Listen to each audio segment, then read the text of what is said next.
Vamos abrir nossas Bíblias.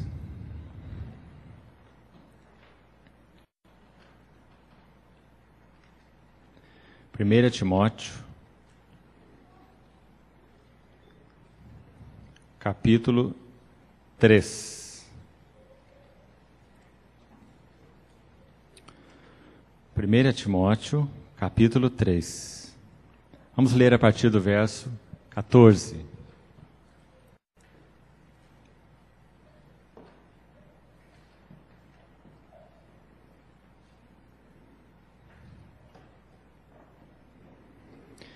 Escrevo-te estas coisas, esperando ir ver-te em breve, para que, se eu tardar, fiques ciente de como se deve proceder na casa de Deus, que é a igreja do Deus vivo, coluna e baluarte da verdade. Evidentemente grande é o mistério da piedade. Aquele que foi manifestado na carne, foi justificado em espírito, contemplado por anjos, pregado entre os gentios, crido no mundo, recebido na glória. Repetindo o verso 15.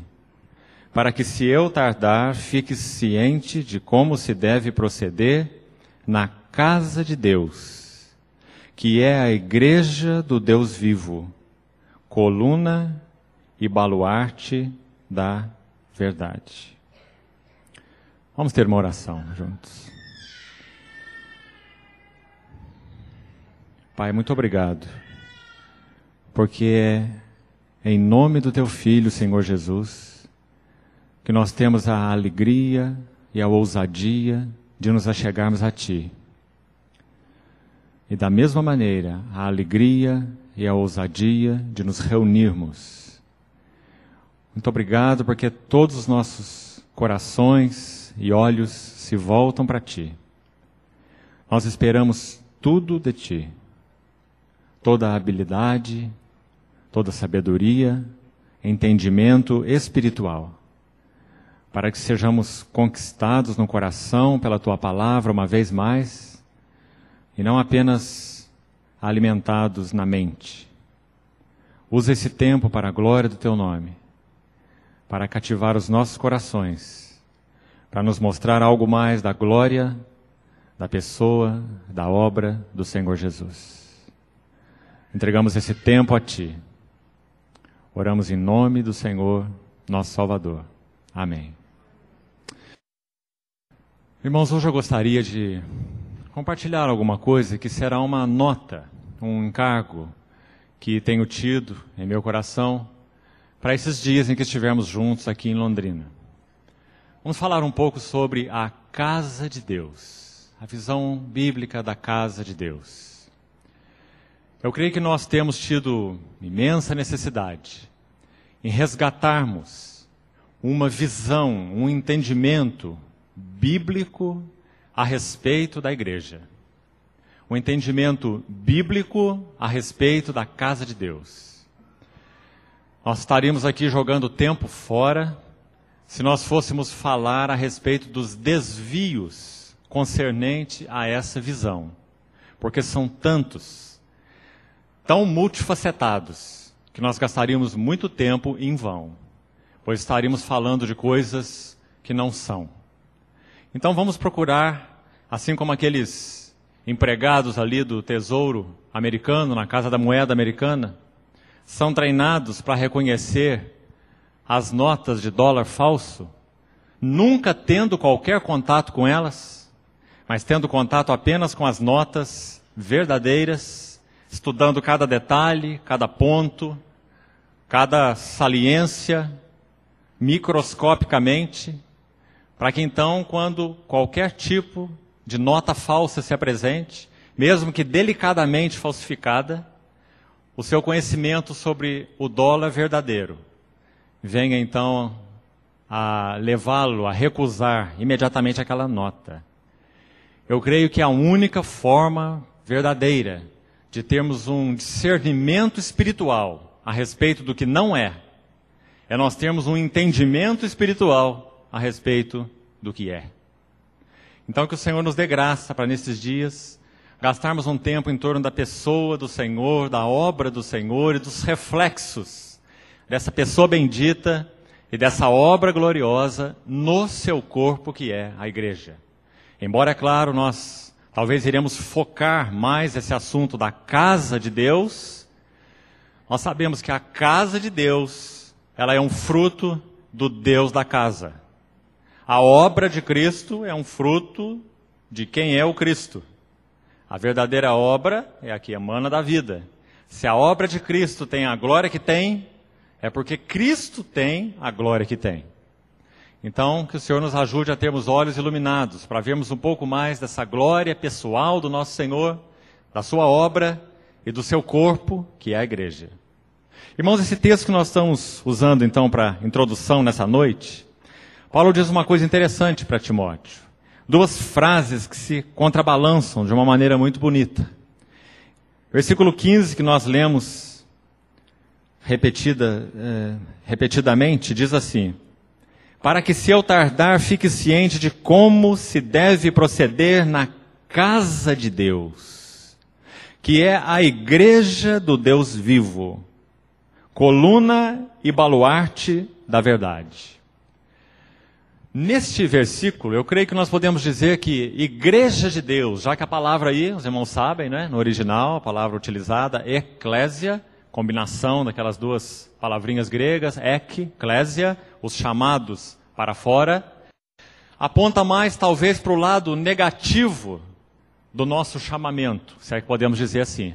Porque ela aponta para um chamamento de algo, eklésia, chamados para fora, de um contexto, então, alheio a Deus. Mas Paulo contrabalança com essa palavra, igreja do Deus vivo, a palavra, ou a frase, casa de Deus. Então, os irmãos, vejam que colocados juntos, nós temos aí um entendimento negativo e positivo desse mesmo chamado para o qual nós fomos chamados. Igreja do Deus vivo, chamados para fora. E esses que foram chamados para fora foram constituídos casa de Deus. Então não apenas tirados de, mas edificados para. Irmãos, essas duas preposiçõezinhas, elas têm um lugar proeminente na palavra de Deus. E sem a nossa compreensão dessas duas pequenas preposições, a Bíblia é um livro de riqueza preposicional. A preposição para fala de propósito. Cada para que nós lemos nas Escrituras, todas as Escrituras de Gênesis e Apocalipse, nós devíamos literalmente parar, agora no verbo, não na preposição, parar para examinar a preposição, para. Porque para está falando de propósito. Nós fomos chamados para o quê? Não é? Então é extremamente importante essa palavrinha para. E como há esse para, preposição, especialmente no Novo Testamento. E também a palavra de, preposição de. Nós somos tirados do quê? De quê? Então, quando essas duas preposições se combinam, nós temos o lado negativo, chamados de, e o lado positivo, chamados para, do nosso chamamento celestial. Então, os irmãos, vejam que essas duas frases têm uma combinação muito maravilhosa. Paulo está dizendo para Timóteo, eu quero te acordar, recordar e ensinar aquilo que é essencial para que você possa proceder na casa que Deus está edificando para ele, que é a igreja do Deus vivo. São aqueles mesmos inúteis, depravados, corrompidos, alienados, que ele chamou para serem agora, não um monte de tijolos num terreno baldio, porque isso não é casa, isso não é construção. Mas ele chamou, constituiu-nos pedras que vivem, como diz Pedro, para que nós sejamos edificados casa espiritual. Não é assim que Pedro diz? 1 Pedro capítulo 2. Edificados casa espiritual para serdes sacerdócio santo. Então, irmãos, eu queria examinar um pouquinho, hoje especialmente, a respeito de 3 visões que na verdade são uma só visão. Os irmãos conhecem bem um texto do apóstolo Paulo perante o rei Agripa, em Atos capítulo 26, verso 19, se você quiser conferir, quando ele está dando seu testemunho perante o rei Agripa, de alguma maneira resumindo aquele testemunho, ele usa uma expressão muito interessante e significativa. Quando ele diz assim, pelo que, concluindo seu testemunho ali diante do rei, pelo que, ó rei Agripa, eu não fui desobediente, que ele diz aí? À visão singular, à visão celestial. Eu queria, quem sabe, com a ajuda do Senhor, auxiliar os irmãos com relação a 3 visões que na verdade são uma visão. A visão bíblica da casa de Deus, da igreja do Deus vivo. E nós vamos tomar para isso as visões, se é que podemos dizer assim, de Pedro, Paulo e João. E como essas visões, que na verdade então são 3 aspectos de uma só, se combinam para formar o que Paulo diz nesse capítulo 26, verso 19 de Atos. A visão celestial. Irmãos, para mim tem sido tão importante esse assunto, exatamente por causa do que eu coloquei no princípio. A capacidade que a palavra de Deus tem, quando revelada e não apenas entendida, porque no mundo físico, a distância entre a cabeça e o coração não dá meio metro. Mas no mundo espiritual, a distância entre a cabeça e o coração é a mesma entre o céu e o inferno.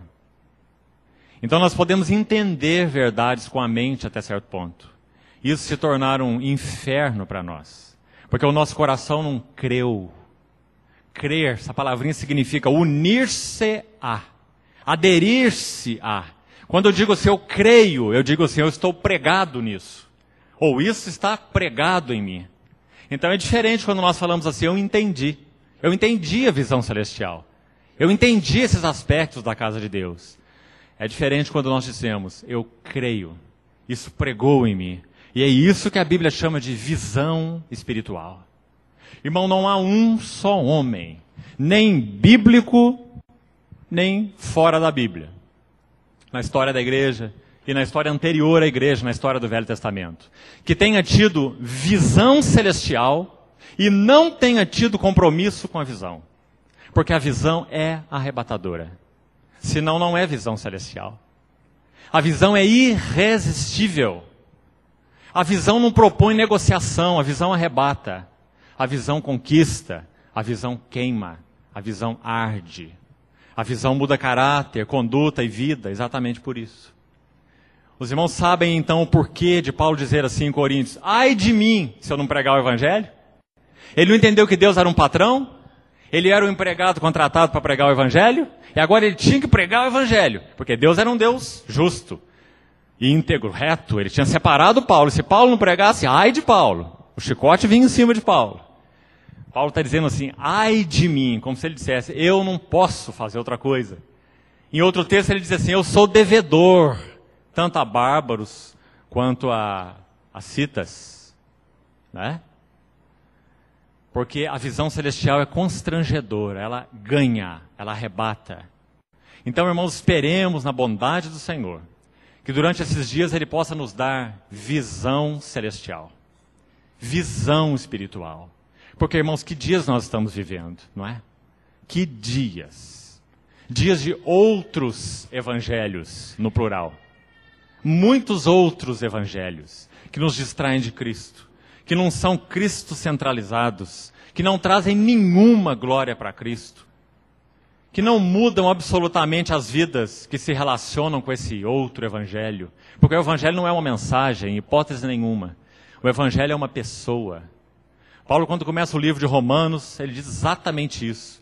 Ele diz que ele era Paulo, apóstolo de Deus, separado para o evangelho de Deus.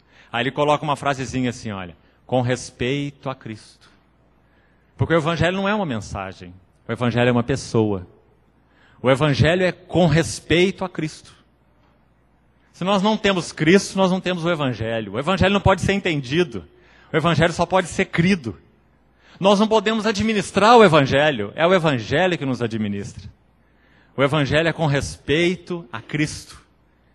Então, irmãos, que necessidade nós temos de verdadeira visão celestial. Nós sabemos que o povo de Deus tem sido de muitas maneiras, entre aspas, alimentado nesses dias. Alimentado com filosofia abundante, alimentado com psicologia abundante, alimentado com misticismo abundante. Se o Senhor permitir, quem sabe nós podemos tocar um pouquinho a respeito disso no domingo, dentro da Epístola de Colossenses. Alimentados com filosofia, alimentados com legalismo, alimentados com misticismo, né? Entre aspas, mas não alimentados com Cristo. Por isso a falência do nosso testemunho. Então, irmãos, isso deve nos levar, a todos nós, tem me levado a mim, pela graça do Senhor, a me prostrar diante dele e pedir: Senhor, me ganha com visão celestial, visão do Filho, da pessoa do teu Filho. Irmãos, Deus tem sido, ou tentado, ser colocado numa mesa de cirurgia, para que os eruditos o dissequem. Mas, irmãos, no dia que nós pudéssemos dissecar o nosso Deus, e o nosso Deus como em Cristo, ou até mesmo seus mistérios, seus propósitos, e até mesmo as verdades relativas à igreja em toda a sua profundidade, quando nós pudéssemos fazer isso, nós jogaríamos isso fora. Porque tudo aquilo que nós podemos examinar absolutamente, examinar completamente, é menor do que nós. É menor do que a nossa mente. Então nós podemos jogar fora. Já foi entendido, já foi examinado. Nós nunca iremos colocar Cristo numa mesa de cirurgia, porque Ele é muito maior do que nós. Paulo em Efésios 3 diz assim que Ele foi separado, o menor dos santos, para pregar o Evangelho. O que é o Evangelho? Uma mensagem? Não. O Evangelho das insondáveis riquezas de Cristo. Parece um contrassenso, né? Paulo ia pregar, era um mestre, como ele diz, dos gentios, para pregar algo que ele não conhecia completamente e nunca iria conhecer. Conhecia os alicerces, os fundamentos, a gente vai examinar um pouco disso.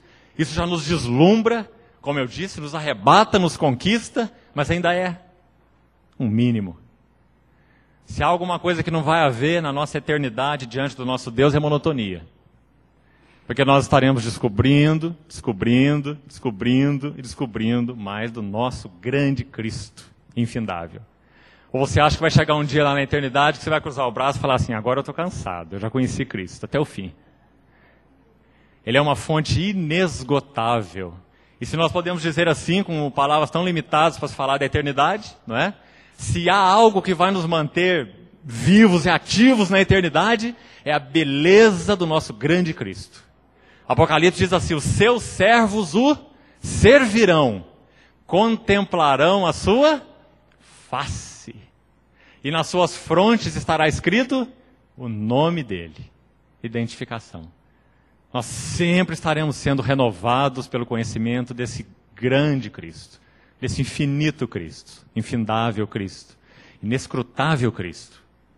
Então, irmãos, nós estamos aqui, sempre estaremos, até que o Senhor venha, nadando na praia. Só na praia.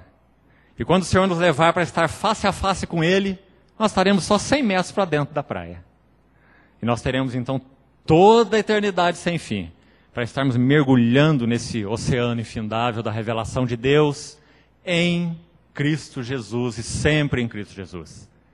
Nós não veremos lá Deus o Pai, nós não veremos lá Deus o Espírito, nós veremos lá o Filho. E no Filho toda a expressão da divindade.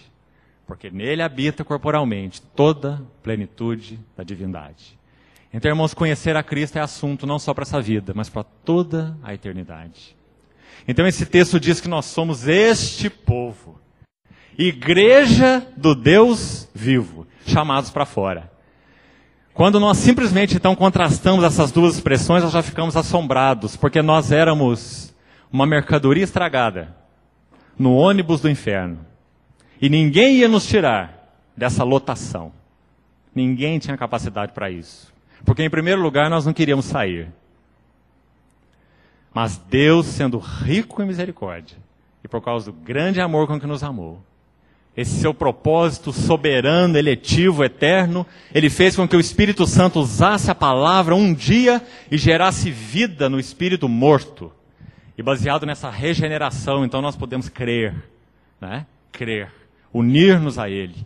E agora a Bíblia pode nos chamar de eclésia, tirados da lotação do diabo para o inferno.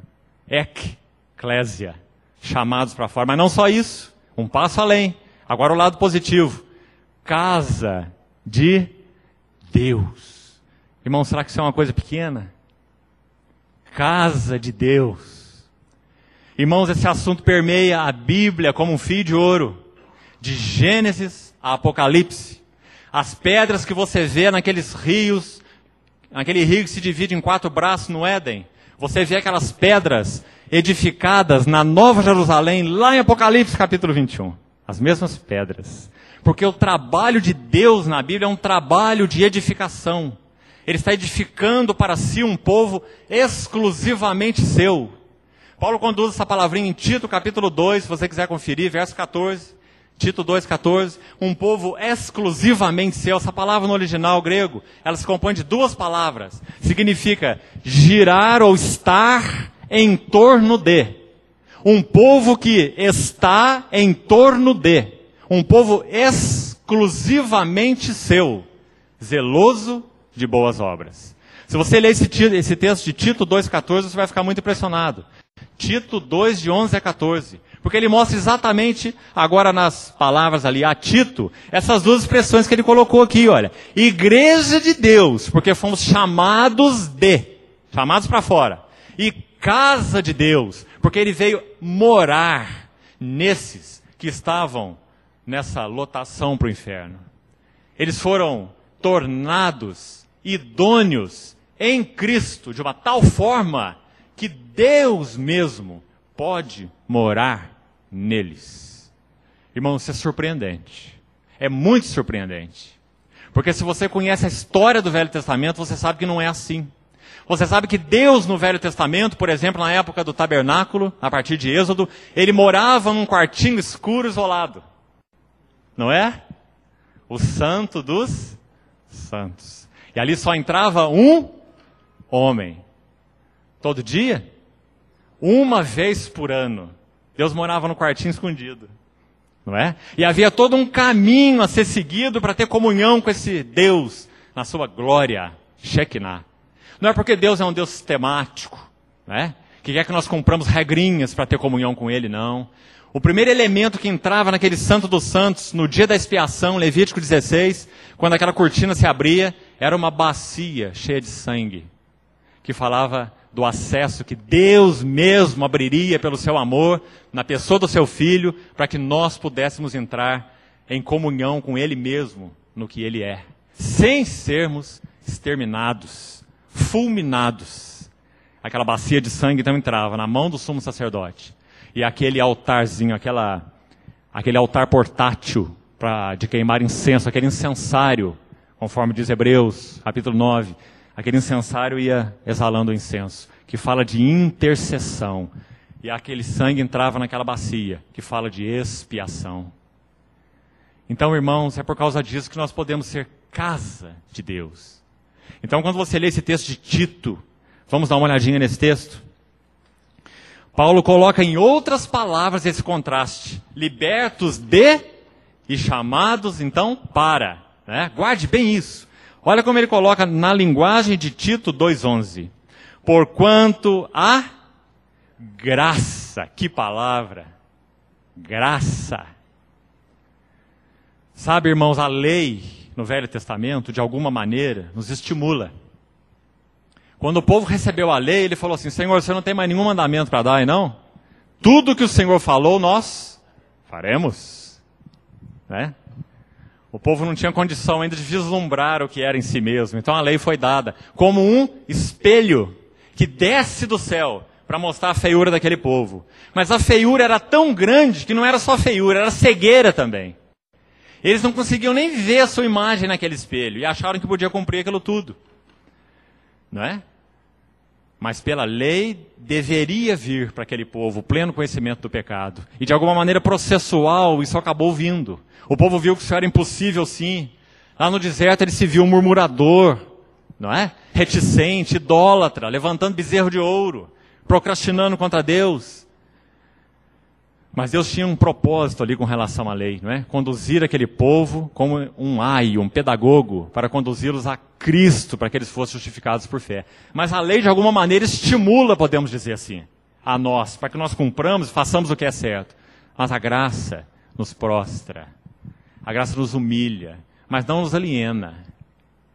É uma humilhação paradoxal, uma humilhação que chama para perto de si, uma humilhação que atrai, uma humilhação que apresenta o remédio, uma humilhação que cura. Por isso que Paulo em Romanos 7 fala que nós em Cristo morremos para a lei, para pertencer a um outro marido. Esse segundo marido é o próprio Cristo. Então, que necessidade nós temos dessa apreciação da graça? Quando compartilharmos um pouquinho dessas 3 visões que eu me propus a falar nessa noite, que o Senhor nos conceda a oportunidade de ver um pouco mais dessa graça pela qual Ele nos fez, então, casa de Deus. Mas o texto, então, continua assim. A graça de Deus se manifestou salvadora a todos os homens, educando-nos. Agora ele vai falar ao lado do chamado de, eclésia, para que, renegadas a impiedade, palavrinha muito interessante na Bíblia. Creio que a melhor definição de piedade na Bíblia, Paulo usa muito essa palavra para Timóteo, Exercita-te pessoalmente na piedade. A palavra piedade na Bíblia significa semelhança com Cristo. Semelhança com Cristo. Então, impiedade é tudo aquilo que não tem a ver com Deus. Seja que roupagem isso possa assumir. Não são só coisas ilícitas, são coisas lícitas também, mas que não se assemelham a Cristo. No seu exercício, ou mesmo na sua natureza. Então, educando-nos para que, renegadas a impiedade, as paixões mundanas, vivamos no presente século sensata, justa e piedosamente, aguardando a bendita esperança e a manifestação da glória do nosso grande Deus e Salvador Cristo Jesus. Claro que aqui ele está se referindo à parúzia, a segunda vinda, para o qual nós estamos sendo educados, preparados, aguardando, Aí ele diz no verso 14, o qual, Cristo Jesus, a si mesmo se deu por nós. Agora olha aí as 2 preposições. A fim de remir-nos de. Os irmãos estão vendo a importância? Remir-nos de. Esse é o lado negativo, Toda iniquidade. E purificar para. Olha aí. De, para. Purificar para si. Um povo exclusivamente seu. Essa foi a palavrinha que eu falei. Que no original significa estar em torno de si. Ela nos ajuda muito na compreensão do chamamento de Deus. Nós somos chamados para quê? Para pregar o Evangelho, para trabalhar para Deus, para fazer isso, para fazer aquilo, para viver a vida cristã? Não. Nós somos chamados para estar em torno daquele que nos amou. Viver para Ele. Gravitarmos em torno dEle. Para que as nossas vidas possam exalar o seu perfume. Porque o que nós temos é só um fedor muito grande. Então, estar em torno dEle, exclusivamente seu, zeloso de boas obras. Mas então, irmãos, fechando esse parêntese dessa introdução, vamos falar um pouquinho sobre essas 3 visões. Abra, por favor, sua Bíblia em Atos 10. Vamos dar uma olhadinha nessa primeira visão. A visão de Pedro. Eu queria sugerir para os irmãos o seguinte. Nós vamos tomar então 3 homens de Deus, Pedro, Paulo e João, nessa ordem. Nós vamos falar sobre 3 aspectos de uma única visão, como já enfatizei, que pode ser chamada na Bíblia de a visão celestial. Eu quero dar primeiro assim um esqueleto para que os irmãos possam acompanhar o restante, o segmento. A visão de Pedro, que a gente vai começar a falar agora, ela tem a ver com o fundamento da visão. Para você entender de uma forma bem didática. A visão de Pedro em Atos 10, ela tem a ver com o fundamento da visão. A visão de Paulo, que nós vamos compartilhar agora há pouco, tem a ver com a edificação relacionada à visão. A visão de Pedro, fundamento. A visão de Paulo, edificação. E a visão de João, para completar, consumação. Fundamento, como uma casa. Alicerces, fundamento, edificação, consumação. Interessante que se você olhar, não precisa abrir sua Bíblia, a gente vai entrar em Atos capítulo 10 aí já. 1 Coríntios 13, diz assim: Agora, pois, permanecem a fé, a esperança e o amor. Estes três. O maior deles, porém, é o amor. Essas três palavras têm a ver com esses três homens e com essas três visões. Paulo foi o apóstolo que nos mostrou o conteúdo da fé, como nenhum outro. Escreveu 3 epístolas, Romanos, Efésios, de uma forma muito singular, nos mostrando o conteúdo da fé. Ele é o apóstolo da fé. Pedro, nós não temos dúvidas, é o apóstolo da esperança, não é? Suas epístolas são focadas na esperança. E João é o apóstolo do amor. É aquele que fala como nenhum deles da união com Cristo. Você já viu alguém falar de união com Cristo como João em João 15? A videira verdadeira? Você já viu alguém falar de união com Cristo como João em João 17? Registrando, o único que registra, aquele chamado Santo dos Santos da Bíblia. A oração sacerdotal de Cristo. Então o tema de João é união. Então nós vamos ver que essas três visões, elas se juntam em uma só visão, que toca o fundamento da casa de Deus, a edificação da casa de Deus e a consumação da casa de Deus. E nós vamos ver, irmãos, se usarmos agora outras palavras, né? Quero abandonar essas agora, fé, esperança e amor, e usar outras três. Nós vamos ver que a visão de Pedro, que toca o fundamento da visão, tem a ver com purificação. Purificação é a visão desse lençol aí em Atos 10. Ao que Deus purificou, não consideres comum ou imundo. A visão de Pedro tem a ver com purificação, fundamento da visão. A visão de Paulo, edificação, tem a ver com edificação, né? Seria a palavra. Então, purificação, edificação e a visão de João, união. Queria que nós ficássemos com essas três palavras enquanto seguirmos esse arcabouço. Vou repetir então. Purificação, edificação e união. Pedro, Paulo e João. A visão celestial. Irmão, esse texto de Atos 10, vamos dar uma olhada nele então agora. Atos capítulo 10. É um texto extremamente maravilhoso com relação à exposição do fundamento dessa visão celestial. No que toca então à casa de Deus, o supremo propósito de Deus, que é edificar para si uma casa. Não apenas remir um povo de isso, de aquilo ou de aquilo outro, mas edificar para si uma casa, né?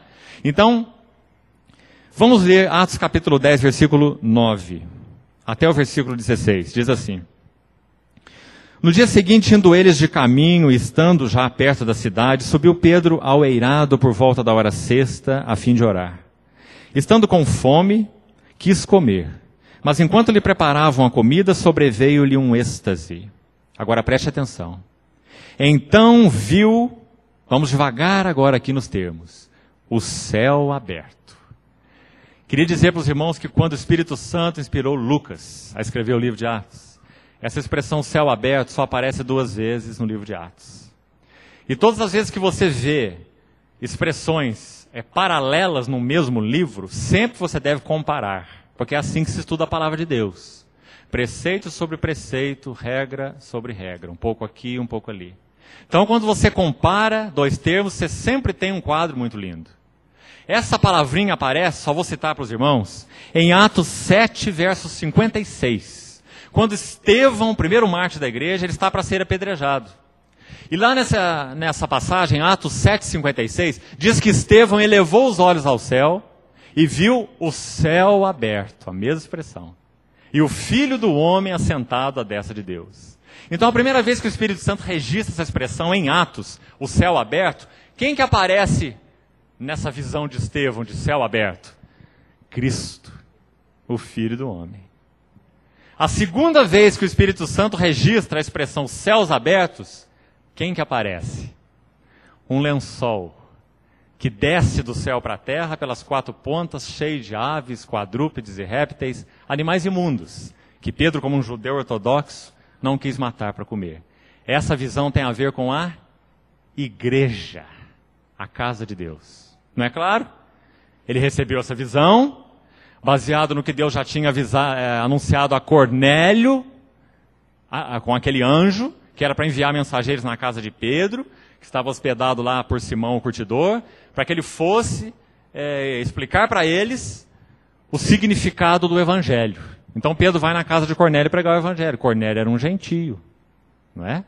Então aquele lençol desceu do céu cheio de animais imundos, porque ele estava representando então a igreja do Deus vivo. Não se compondo apenas de judeu. A igreja não era uma questão nacional, geográfica. A igreja era algo celestial, é algo celestial, concebido no coração de Deus. Por isso o lençol descia do céu. Então, irmão, se você combinar as duas expressões, você vai compreender aquilo que Paulo diz em Efésios 5, né? Grande é esse mistério, o mistério desse supremo propósito de Deus. E ali exemplificado pelo casamento, não é? Que ele registra em Efésios 5. Grande é esse mistério, mas eu me refiro a Cristo e a igreja. Então, no livro de Atos, céu aberto duas vezes. Na primeira vez, Estevão vendo Cristo glorificado, em pé, à destra de Deus. E depois, no segundo momento, Pedro, céus abertos, e aquele lençol descendo do céu, baixado pelas quatro pontas. Cristo e a igreja. Mistério de Deus. Diz assim: descendo um objeto como se fosse um grande lençol, baixado à terra pelas quatro pontas. Os irmãos sabem que o 4 na Bíblia tem a ver com a criação. Por isso a Bíblia fala de 4 ventos, a Bíblia fala de 4 cantos da terra. O Evangelho é anunciado em 4 aspectos, Mateus, Marcos, Lucas e João, né? O Salvador é apresentado em 4 faces, de servo, de leão, de boi, de leão, de águia e de homem, não é? 4 faces, Mateus, Marcos, Lucas e João. Então, esse 4 tem a ver com a criação, o relacionamento de Deus com a criação. Então, baixado à terra pelas 4 pontas, contendo toda sorte de quadrúpedes, répteis e aves do céu. Essa é uma expressão figurada daquilo que nós já acabamos de ler, por exemplo, em Tito capítulo 2. Você, deixa esse texto marcado, por favor. Dê uma olhadinha em Tito capítulo 3, o capítulo seguinte, para os irmãos verem a realidade espiritual desses quadrúpedes e répteis que Pedro não quis comer.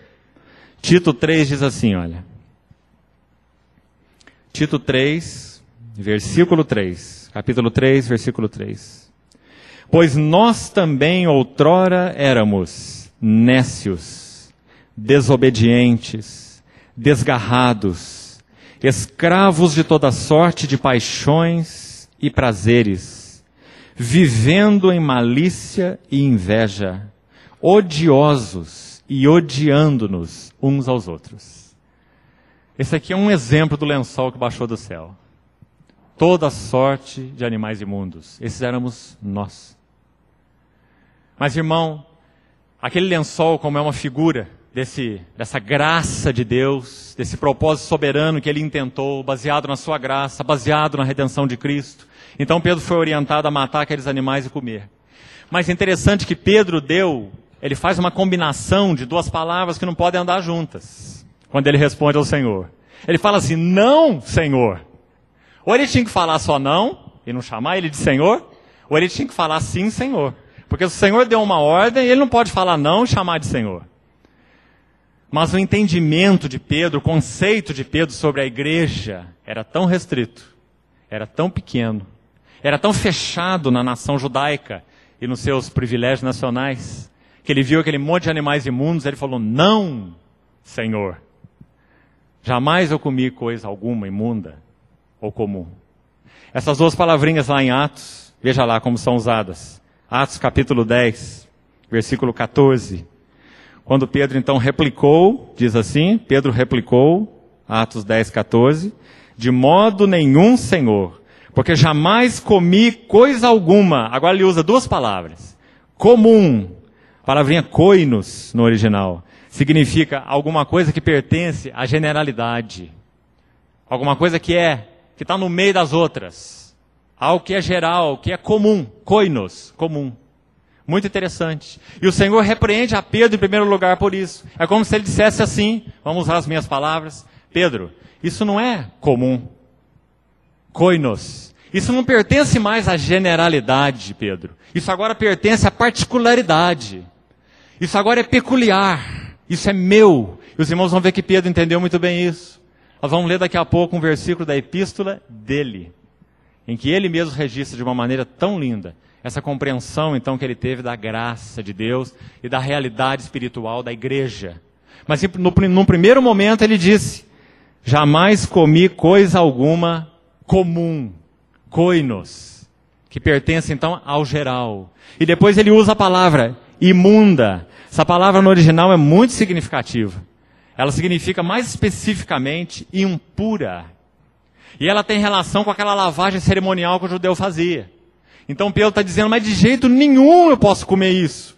Porque isso não pode nem sofrer lavagem cerimonial. Isso é imundo, isso é impuro. Então essas foram as palavras que Pedro usou quando ele teve esse primeiro vislumbre. Irmãos, isso nos mostra então, como eu coloquei, a base, o fundamento da visão de Pedro no que concerne à visão celestial, a casa de Deus. Esses somos nós, essa é a igreja. Irmãos, na igreja não há lugar para soberba, presunção, arrogância, justiça própria, valor humano. Nós achamos que Deus usa o nosso intelectualismo, nossa erudição, seja lá o que for, capacidade de fazer isso ou de fazer aquilo. Nós só temos capacidade de atropelar a obra de Deus. Nós não temos capacidade natural de sermos usados para Deus. Não temos e nunca teremos. O apóstolo Paulo em Coríntios, 2 Coríntios 3, ele diz assim: Deus nos habilitou para sermos servos de uma nova aliança. Toda a nossa suficiência vem de Deus. Por nós mesmos não somos capazes de pensar alguma coisa. Sabe quem está falando isso? O ex-Saulo de Tarso. Grande intelectual. Grande erudito. Agora, conhecendo a graça em Cristo, ele diz assim: eu não sou capaz de pensar alguma coisa. É para nós falar, mas que é isso, Paulo? Você virou crente, ficou biruta? Ficou burro? Né? Você emburreceu? Você não é capaz nem de pensar? Não que em nós mesmos possamos alguma coisa, mas a nossa suficiência vem de Deus. Eu de mim mesmo nada sou. Os irmãos conhecem o progresso do crescimento espiritual de Paulo na medida que ele foi vendo Cristo. Os irmãos conhecem. Em Coríntios, ele diz que ele era o menor dos apóstolos. Mas isso já ia ser muito grande. Porque o círculo dos apóstolos é um círculo limitado, privilegiado. Ser o menor dos apóstolos ainda deve ser grande demais. Nenhum de nós aqui é apóstolo, não é? Depois ele progride mais na carreira cristã, ele vê mais de Cristo, ele vê mais dele mesmo. Aí em Efésios, carta que ele já escreve alguns anos depois, ele diz assim: eu sou o menor de todos os santos. Mas os santos é um grupo muito privilegiado. Os santos são chamados para fora, livrados do inferno, da ira de Deus, da culpa, do pecado, não é? Ser santo é maravilhoso. Mas Paulo se considera o menor dos santos, em Efésios. Mas quando ele escreve Timóteo, já velho, no final da sua vida, ele diz assim: Deus enviou o seu Filho para salvar os pecadores, dos quais eu sou o príncipe, ou o principal. Agora já o Paulo velhinho compreende que ele é o principal, número 1, na fila de todos os pecadores que merecem o juízo de Deus. Irmãos, é por isso que Deus usou esse homem como usou. Onde nós temos estado nessa fila? Nós somos o número 1? Ou será que nós somos o milionésimo? Tem muitos pecadores aí dignos de reprovação na minha frente. Não é? Será que nós pensamos assim? Ou será que nós vemos que nós somos o número 1 na fila para o inferno? O principal dos pecadores. Aí ele fala assim: mas é que aprouve a Deus revelar o seu Filho em mim. E por causa da sua longanimidade, eu que era um blasfemo. Esse texto é de Gálatas, não é? Aí em Timóteo ele continua assim: eu era um blasfemo, um insolente e um perseguidor da igreja.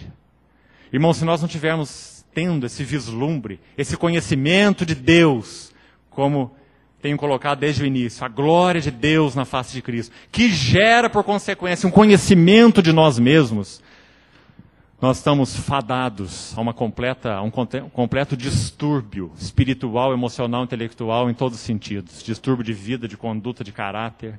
Nós só podemos ser salvos e prosseguir sendo salvos pela visão desse grande Cristo. Quão pequeno tem sido esse nosso evangelho de hoje, não é? Um evangelho de barganha, um evangelho que apela para esforço humano, um Um evangelho que comercializa Deus como uma mercadoria qualquer, né? Um evangelho que apresenta Deus para ser sócio do seu negócio. Quer sócio melhor? Né?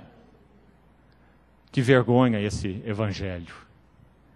Irmãos, se o povo de Deus há de ser recuperado nesses dias do fim, para a vinda gloriosa do nosso Senhor, nós precisamos ser recuperados pela restauração da palavra de Deus.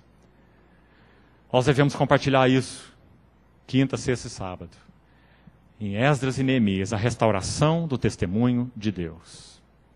Se nós teremos de ter a recuperação da glória da casa de Deus nos dias do fim, nós precisamos ter recuperado a palavra de Deus, assim como Esdras fez. Temos necessidade. Pedro, quando termina a sua epístola, ele diz assim, escreveu 5 capítulos, nos últimos versículos, encerrando, alguém então tão claro com relação à visão, com relação ao evangelho, ele termina dizendo assim, esta é a genuína graça de Deus. Você lembra dessa expressão de Pedro? E se ele diz esta é a genuína, porque tem uma graça, entre aspas, aí que não é a genuína, é a falsa. É uma graça que não é graça. É uma graça que tem 90% de Deus e 10% do homem. Ou quem sabe 99% de Deus, mas tem 1% do homem. Não é? Ou quem sabe meio a meio. Mas Pedro termina sua epístola e diz assim, esta é a genuína graça de Deus. E nela estai firmes, é o que ele diz. Porque Pedro era alguém que viu a visão celestial. Então, irmãos, nós devemos orar ao Senhor por visão celestial. Mas prepare o seu coração. Porque a visão arrebata. A visão ela vai subordinar tudo na sua vida a ela. Família, trabalho, bens, relacionamentos, lugares onde você frequenta, gostos que você tem, leituras que você faz, programas que você vê, tudo será subordinado à visão. Graças a Deus. Porque a visão é salvadora. A visão vai nos limpar de impurezas. A visão vai nos tirar dessa condição horrível de dicotomia que nós temos do coração. Andar com o pé em 2 barcos. Quem anda com o pé em 2 barcos, ou ele vai ter rapidamente que decidir para pular, e pular para um deles, ou ele vai ser rasgado no meio. Porque ele não vai conseguir andar com uma perna em cada barco muito tempo. Quantos cristãos têm se rasgado ao meio nesses dias? Porque os corações estão divididos. Irmãos psicólogos e psiquiatras estão abarrotados de irmãos, tentando tratar irmãos.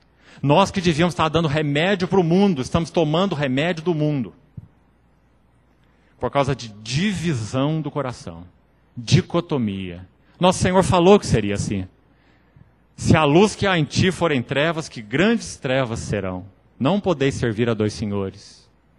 Se os teus olhos forem bons, ou simples no original, que tem um só foco, todo o teu corpo será luminoso.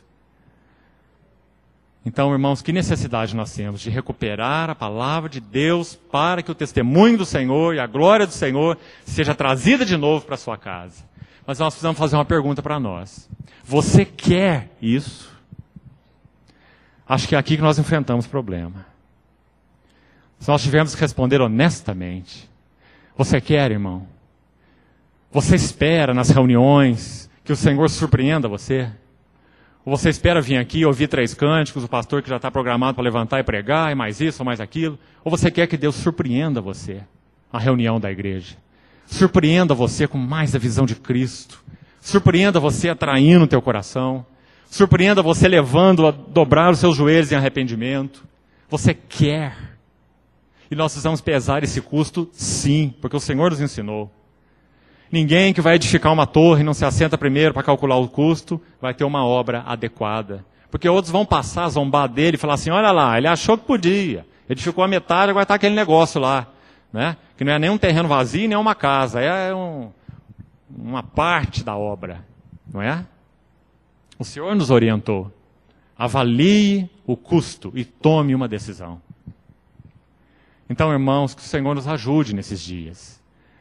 Pela graça dele, podemos participar desse remanescente dos dias do fim, que ele tem chamado para estar em torno de si, exclusivamente seu. Sabe por quê? O cristianismo em geral tem se tornado um grande cosmos, um sistema enfeitado, com muita distração, para tirar o foco dos nossos corações de Cristo, Ele mesmo. De Cristo e da sua palavra. Irmão, pelo bem-estar das nossas almas, nós devemos julgar a nós mesmos com relação a esse assunto. O Senhor nos ajude, que nada possa nos distrair dele mesmo. Porque nós fomos chamados para ele, né? Então, a visão de Pedro toca esse fundamento. O Senhor purificou aqueles que eram comuns. Guarda essa palavrinha, Atos 10, 14, koinos. Nós estávamos lá, como eu falei, no ônibus para o inferno. Na generalidade, debaixo da ira de Deus, debaixo da escravidão do pecado, debaixo do peso de culpa na consciência. Todos os fatores agindo ao mesmo tempo dentro de nós. Terrível, não é? Comum. Mas o Senhor, pela sua graça, pela palavra da verdade do Evangelho, Ele nos tornou peculiares. Não somos mais comuns, somos santos. E depois Pedro usou a palavra imundo ou impuro. E você vai ver, queria agora então ir rapidamente com os irmãos, na epístola de Pedro. Agora, Pedro o velho. Pedro que já andou tanto com o Senhor, compreendeu a graça, ele mesmo foi levado ao fim dele mesmo. Quando ele nega o Senhor lá pela terceira vez, o Senhor olha para ele. A palavra diz que ele se lembrou da palavra do Senhor, rema. Quando o Senhor olha para Pedro com aqueles olhos como chama de fogo, aquela palavra, rema, que já estava como logos no coração de Pedro, porque o Senhor falou, Pedro, você me negará antes que o galo cante 3 vezes. Ele não acreditou, mas ele estava com a palavra lá, né? Quando ele fez realmente, então o Senhor Jesus sai ali da sua arguição pelo sumo sacerdote, diz o evangelista, Marcos, que ele olha para Pedro. Ele não fala com Pedro, ele olha apenas. Mas aqueles olhos como chama de fogo, sopram aquela palavra logos que estava lá no coração de Pedro.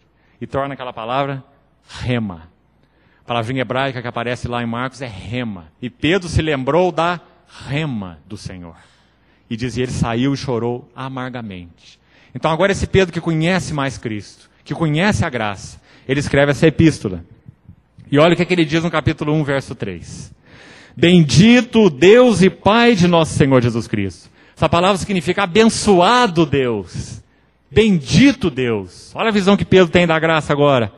Ele diz assim, que segundo a sua, não só misericórdia, mas muita misericórdia. Está vendo, irmãos? Quem que escreve isso?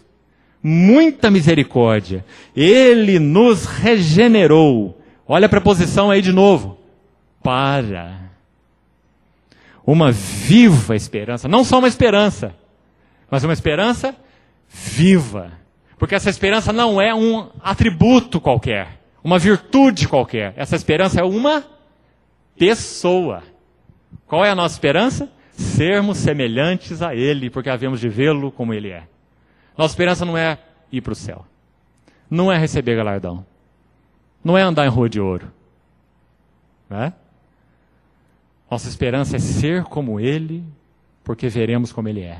Então ele diz, muita misericórdia nos regenerou para uma viva esperança mediante a ressurreição de Jesus Cristo dentre os mortos. E aí ele prossegue. Verso 5, ele usa uma palavra linda. Ele vê que esses que eram comuns, que eram imundos, agora eles são, verso 5, guardados pelo poder de Deus.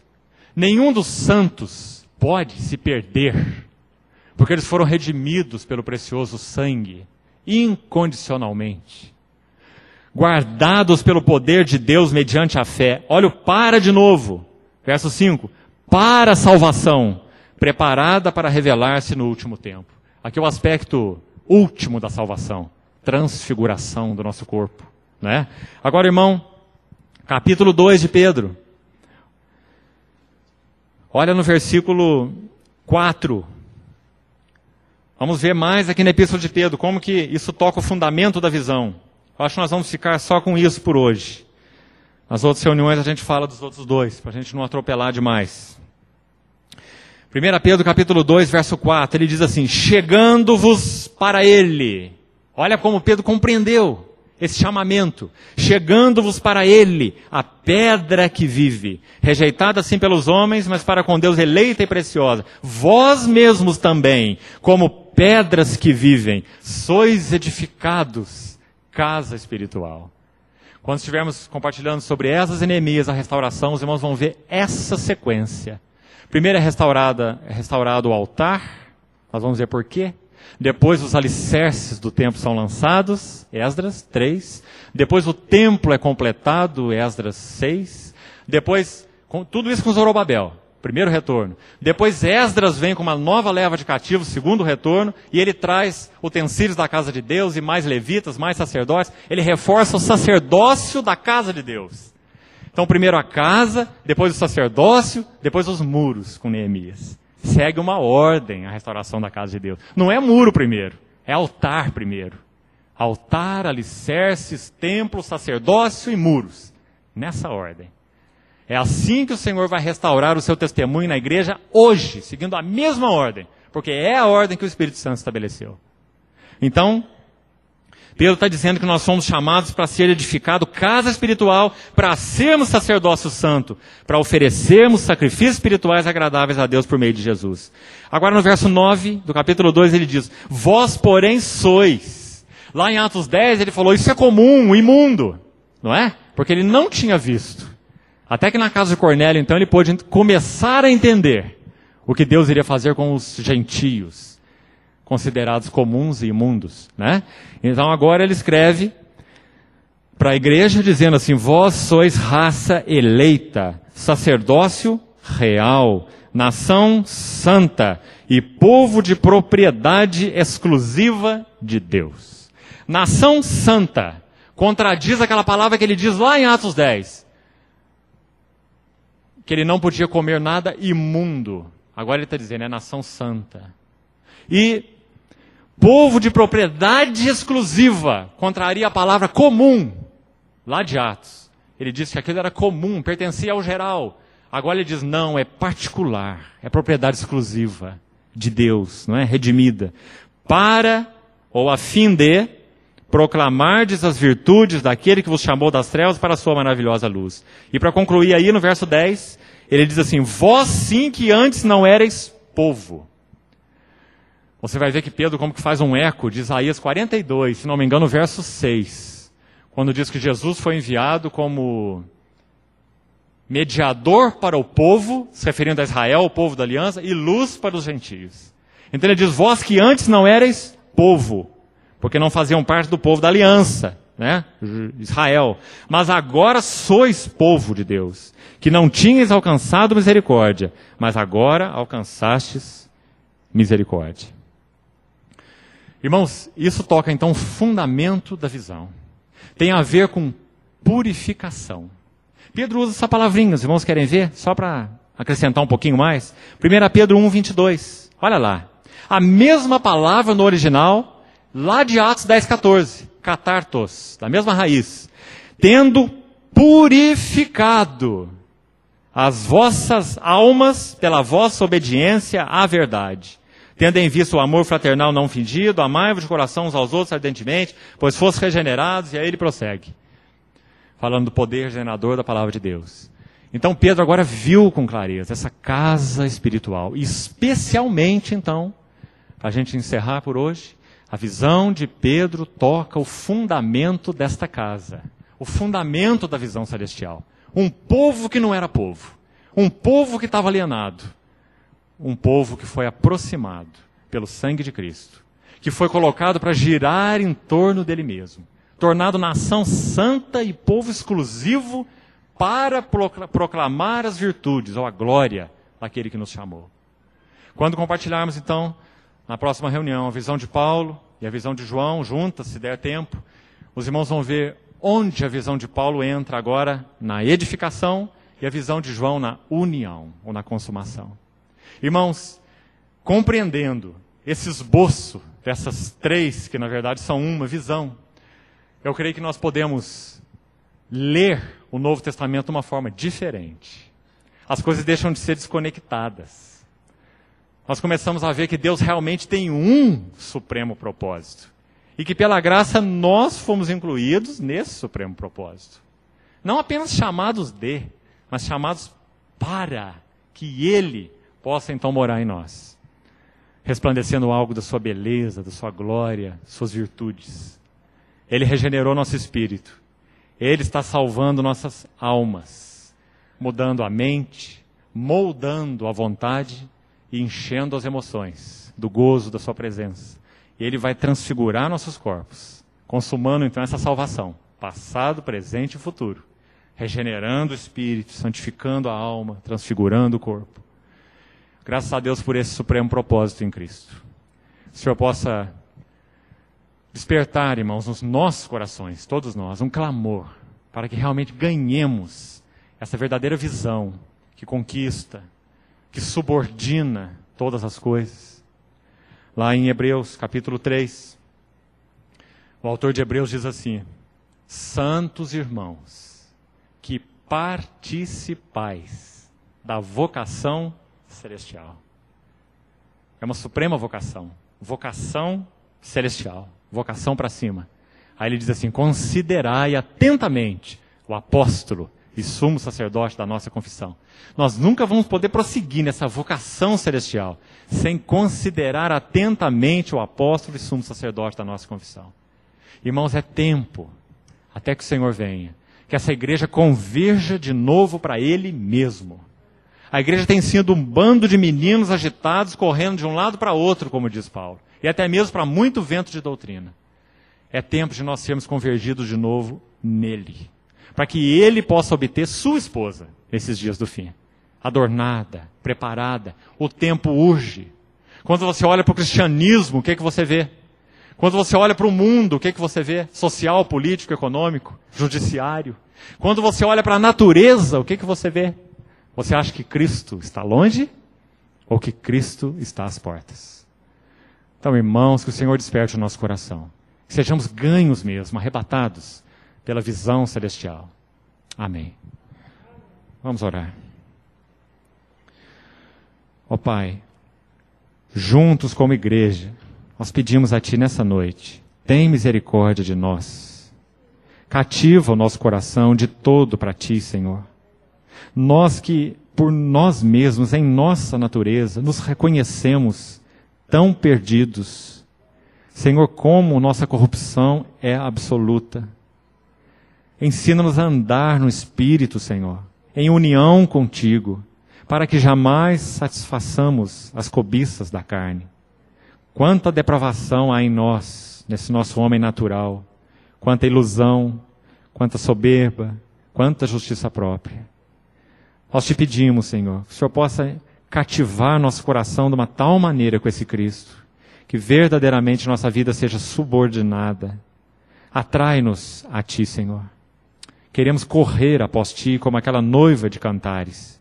Tem misericórdia de nós. Pela Tua bondade e fidelidade para com Teu povo, usa a Tua palavra nas nossas vidas nessa noite, conduzindo-nos pela Tua bondade ao arrependimento. Entregamos a Ti, Senhor, esse tempo, confiado nas Tuas mãos, em nome de Jesus. Amém, Senhor. Amém. Obrigado, irmãos.